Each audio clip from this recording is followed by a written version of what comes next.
Hi, I'm Jack Antonoff. Welcome to my studio, in my house, my home studio. This whole area is kind of my favorite place to be. But my goal with this room, which I feel happy with, is to make a space where I can get all the sounds I want to hear, but not have it be overblown with like too fancy or too perfect or anything like that. I can really exist alone in here and do everything I need to do and make every sound that I hear in my head. Tons of songs that are all over the radio and things were just recorded sitting here and I'm sitting there. All the Taylor stuff, she just sat here and sang, and the whole Lorde record we just wrote here and she'd sing it here, and my whole album I just sat in this room and made it. So you know how it is, like sometimes you go to a restaurant and something was done to perfection, it doesn't taste as good as when your friend made it.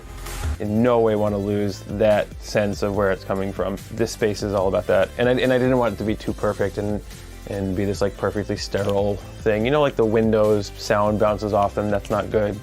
Those should be covered in a perfect world, but once again, it's like a good vocal take with a siren in the background is way more interesting than like a pristine vocal take that doesn't have as much. This is just a nice place for me to sit and think, and I'm surrounded by all the shit that means a lot to me. It's nice to be confronted with things that are from your whole life because they carry weight.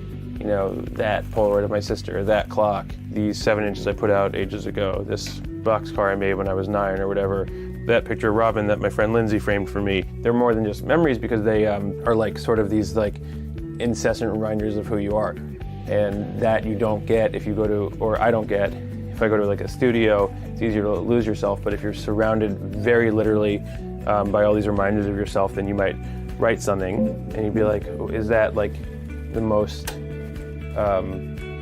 perfect version of who I am? And you could look around and be like, they think so.